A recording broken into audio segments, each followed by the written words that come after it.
There is a marked shift in the pace of growth for MSME credit?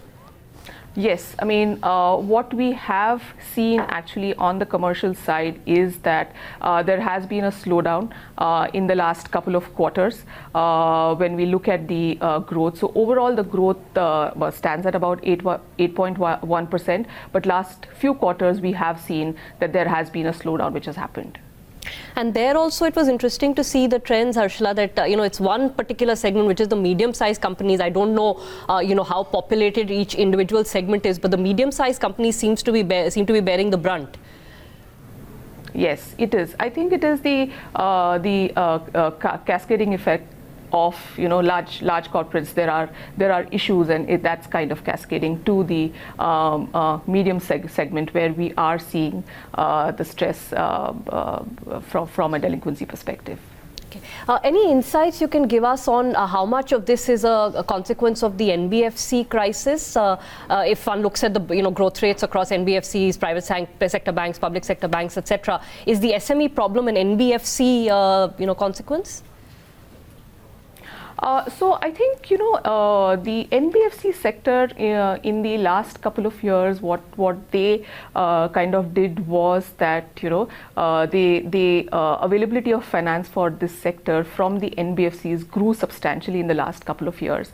But last 2 quarters, we definitely are seeing a slowdown in terms of lending happening from the NBFC sector. They took away a lot of share earlier from the public sector banks. They grew so that these medium enterprises had an option to go to an NBFC and take loans from them. But because of the liquidity crisis, we definitely are seeing segments where now financing is not available as an option from the NBFCs. Growth has deteriorated from that particular sector. They are definitely losing the market share that they had gained over the past 2 years, and that definitely has an impact in terms of the access to finance which was available for the MSMEs. So we're not seeing, say, public sector banks and private sector banks rushing in to capture market share at a time like this. I guess the general environment is not conducive for that kind of strategy. Yes, I mean, I think everyone is really being watchful. Everyone is, I think, taking slow steads in terms of what can they do from a financing perspective. Okay. Last question or last topic, Harshala, is what you're seeing in terms of trends play out across these 3 segments: public sector banks, private banks, NBFCs. Last few years prior to the crisis, NBFCs were the most aggressive of the lot.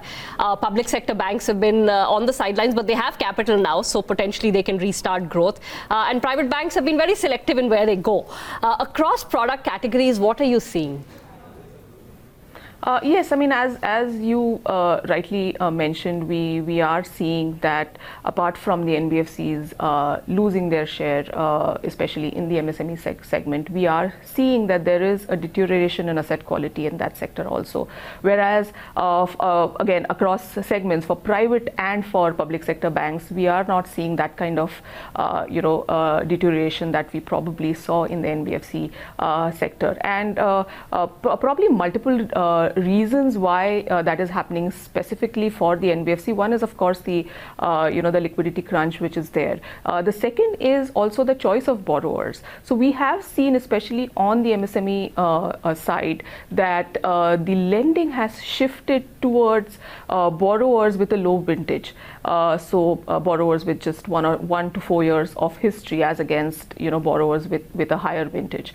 And the second thing is in terms of the risks of the NBFCs, which we measure on the CIBIL rank perspective. So CIBIL rank is something which ranges from 1 to 10, 1 being the best rank and best from a risk perspective, 10 being the worst. We are seeing a shift which has happened really in terms of lending which happens to the borrowers who are in the high risk segment. So anything which is beyond a 6 or 7 rank, there will be a high risk associated with those borrowers. So we are seeing these 2 shifts which have happened and which have led to essentially the change in the delinquency that we are seeing on the NBFC side.